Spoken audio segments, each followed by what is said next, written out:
Today we're going to talk about how to program your TRX workout.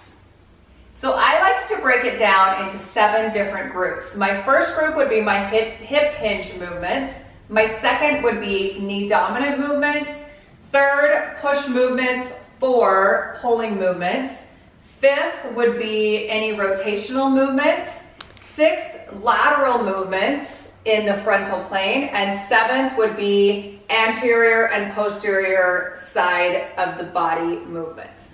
Okay, so for hip hinge movements, we're thinking about moving from the hips being the primary mover. So from here, I could do my hip hinge, which is more of a stretch using the TRX. I could do my overhead back extension. So from here, I'm hinging from the hips and pressing back up.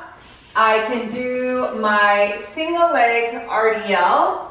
So hinging from the hips, working on balance, moving from here. I could also take it down to the floor and do my hip press, where now I'm horizontal. Drop my heels in, and from here I'm hinging up, pressing up. So any of my bridging would come into this category.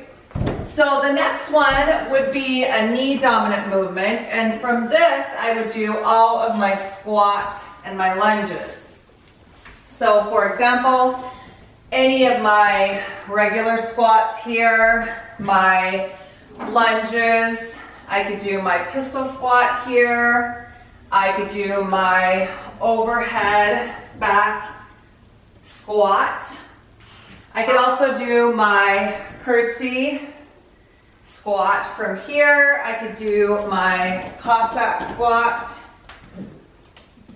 So any of those knee dominant movements.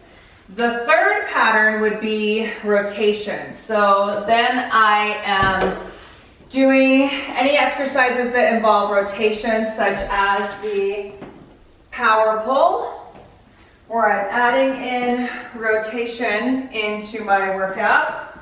I could do my high rotation, where I'm pulling up, finding my movement and my rotation from there.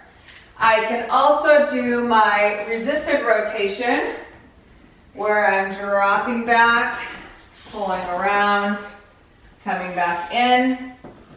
So anything where I'm involving rotation here. My next one would be a pushing and pulling sequence. So for my pull, this is where all my rows would come in. So my low row, my mid row, any of these movements would be in my pull category. I can also add in to this movement pattern my pull up. So I overshorten my ropes, I would come down and do my pull up from here, or a chin up, supinating my palms towards me, work on a chin up here. So from there, then I could do my push. And some examples of my push or my press would be a chest press, or a tricep press, or coming down to the ground and doing my atomic push-up. So you could also just do regular push-ups here, if that's enough work for you. But from here, if I'm doing my push-up using the TRX, I would push up from here. Atomic push-up is driving the knees in. So that would be my push or my press.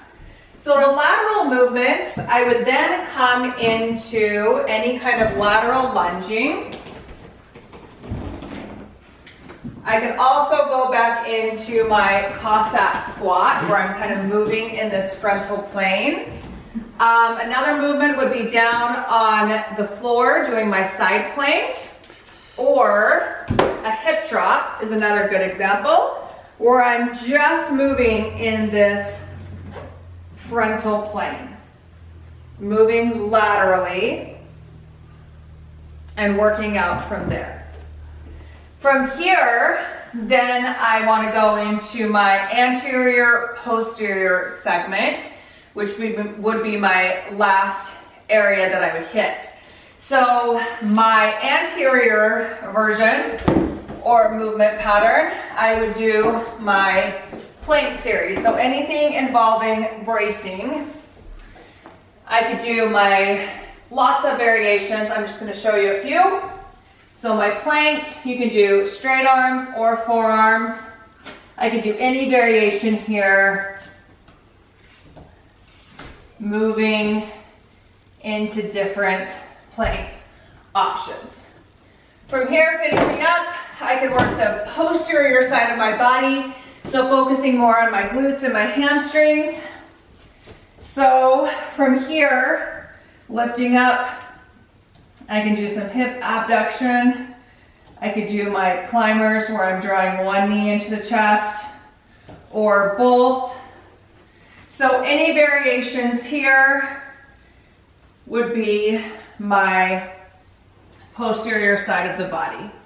So once I have those exercises, I would just pick a few from each category, and then I can start to program what I want to do as far as, do I want to use reps for each exercise, or do I want to focus more on a timed sequence? So you could start with a time sequence going from 30 seconds up to a minute per exercise, and then you just determine whatever rest period you want. So that could be 15 seconds up to probably around 45 seconds per exercise. So then you're just going to choose how you want to set up your program as far as a cardio circuit, so you could make it into more rounds, which I tend to do a lot.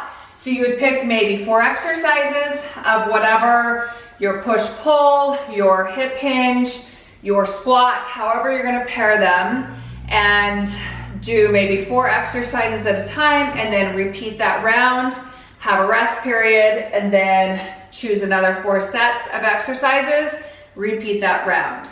So you can mix it up by doing any squat, any push-pull, or you can focus on maybe upper body only for your first round, maybe lower body for the next round, or mix them up, pushing, pulling, knee dominant, hip hinge, anything in that realm to kind of add in there. From there, you're just going to sequence those together and kind of mix it up, be creative, and that is how you would put together a solid TRX program.